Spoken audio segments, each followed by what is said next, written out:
नमस्कार, मैं हूं ब्रजेश और देखिए सिवान लोकसभा चुनाव अब ज़्यादातर समय नहीं रह गया है। चुनाव का जो समय है वो नज़दीक आते गया है और आज 22 है और 3 दिन बाद आगामी 3 दिन बाद अब मतदान होना है। इसको लेकर चुनावी सरगर्मियां लगातार अब बढ़ती हुई नजर आ रही है। ऐसे में जितने भी प्रत्याशी हैं क्षेत्र में धुआंधार जनसंपर्क कर रहे हैं और जनाधार को जो संबोधित कर रहे हैं वो भी हम आपको एक एक तस्वीरें भी दिखा रहे हैं। मेरे साथ अभी निर्दलीय प्रत्याशी हिना साहब के जो समर्थक हैं, पुराने इनके संबंध भी हैं और अभी निर्दलीय प्रत्याशी हिना साहब के साथ ये घूम भी रहे हैं, जनसंपर्क कर रहे हैं। ब्रजभूषण सिंह जी, इनसे हम बात करना चाहेंगे।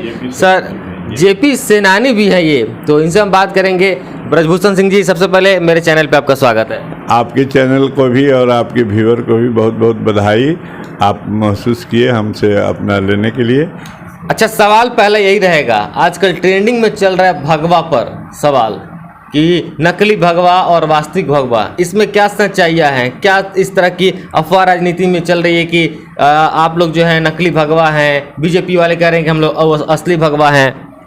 देखिए, भगवा पर कोई कमेंट नहीं होना चाहिए, इसलिए कि यह भगवा जिसका जो लोग चर्चा करते हैं, और अलग रखी थोड़ा सा, भगवा पर जो चर्चा करते हैं यह हम लोगों को विरासत में मिला हुआ है। ये हमारा सनातनी स्वरूप है और सनातन में जो पहले से आ रहा है, जो उस पर अगर कोई कुछ कमेंट करता है तो ये अच्छा नहीं लगता है। इसको हर कोई धारण कर सकता है। नहीं, वो लोग तो कह रहे हैं कि चुनाव में आप लोग धारण किए, चुनाव जीतने को लेकर। देखिए, चुनाव बाद आप लोग फिर उसको उतार कर फेंक दीजिएगा कि जाकी रही मानसा जैसी, प्रभु मूरत देखी थी तैसी।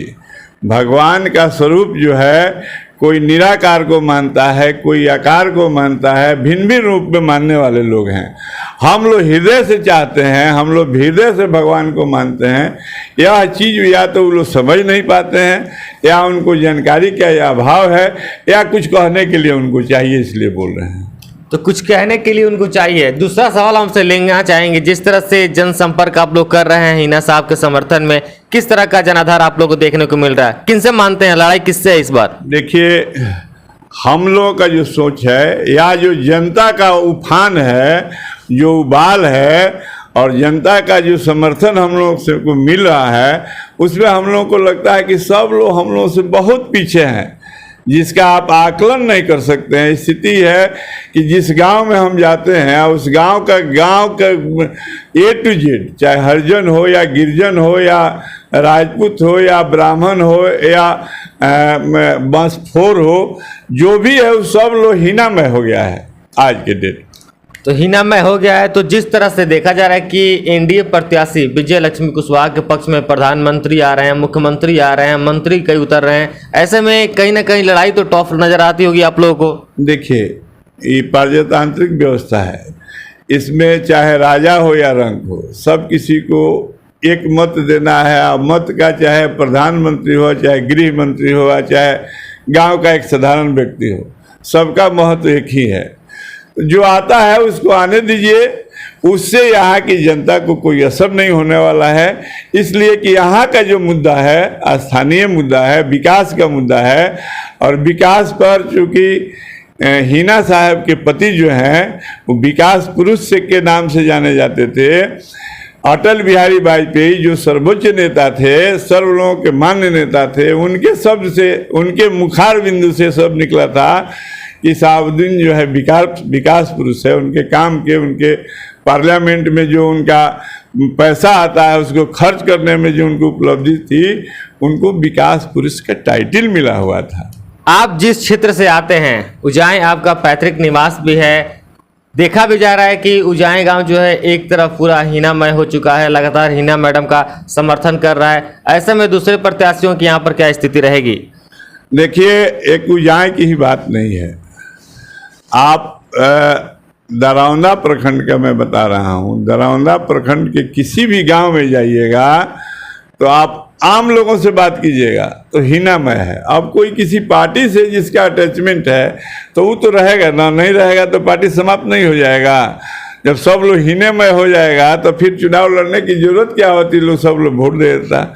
लेकिन प्रजातांत्रिक व्यवस्था है, सब दल है, दल में जो लोग हैं कम बेश, भले हम मन हमारे तरफ है, चूँकि हिना जी निर्दलीय हैं, किसी दल से नहीं हैं, तो दल के दलदल में लोग फंसना नहीं चाहता है। कहीं किसी की मजबूरी होगी, वो अपना झंडा धो रहा है या उसके लिए काम कर रहा है, लेकिन हर कोई दिल से हिना साहब के साथ है। कहा यह भी जा रहा है कि स्वर्ण जाति 2 गुटों में बट गया है। देखिए ना, सवर्ण आ बैकवर्ड आ दलित आ पिछड़ा अति पिछड़ा वाली यहाँ कोई बातें नहीं है। सभी लोग जब हिना के लिए तारीफ के पुल बांधते हैं, उनके साथ उनका जो है टेम्पू चुनाव निशान है, उसके लिए व्याकुल हैं, तो अब हम स्वर्ण में 2 भाग कहाँ से आ गया? नहीं, लोग तो कह रहे हैं कि आधा स्वर्ण चले गए हैं एनडीए में और आधा इधर आ गए हैं। देखिए ना, हाथ कंगन को आरसी क्या, आप पढ़े लिखे को फारसी क्या। अब तो 25 तारीख 2 दिन है, रिजल्ट बताएगा 4 तारीख को कि क्या सवर्ण थे, 2 भाग में थे या 3 भाग में थे। यह जो है अब समय बताएगा, क्योंकि चुनाव जब होता है उसके बाद जो रिजल्ट आता है वही ना महत्वपूर्ण है। तो उसमें मैं आपको आश्वस्त करता हूँ कि हीनामय है।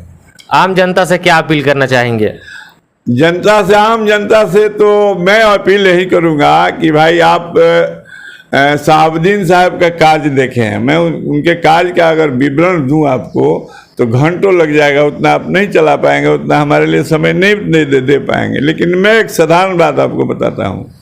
उनका जो सोच था कि क्षेत्र के विकास के लिए, चाहे एमपी से पैसा लेना हो गया या एमएलए से पैसा, जिससे भी लेना हो, प्रेम से लेना हो, थोड़ा बल प्रयोग करके भी लेना हो, हमारा हक दीजिए, तो लेते थे क्षेत्र के विकास के लिए।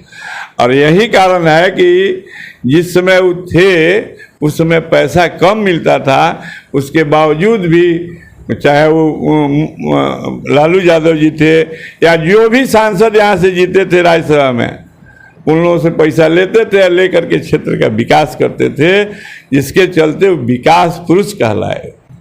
तो देखिए, ये मेरे साथ जेपी सेनानी थे ब्रजभूषण सिंह जी, और वर्तमान में ये निर्दलीय प्रत्याशी हिना साहब के समर्थन में क्षेत्र में हैं, और लगातार इनका दावा है कि आगामी 25 मई को जब मतदान होगा तो सिवान की जो जनता है टेम्पू छाप पर मुहर लगाएगी और सिवान से दिल्ली की तरफ जो रास्ता जाता है उनको दिल्ली भेजेगी। लेकिन आगामी जब 25 मई को मतदान होगा तो मतदान केंद्रों से भी हम जनता की राय दिखाएंगे कि जनता कहां अपना वोट इस बार किन किन मुद्दों पर कर रही है, किन के पक्ष में कर रही है, कौन प्रत्याशी के पक्ष में मतदान कर रही है, ये भी हम आपको दिखाएंगे। लेकिन आगामी जब 4 जून को मतगणना होगा तब देखना काफी दिलचस्प होगा कि सिवान का सांसद का सरताज कौन पहनता है। तब तक बने रहे मेरे साथ।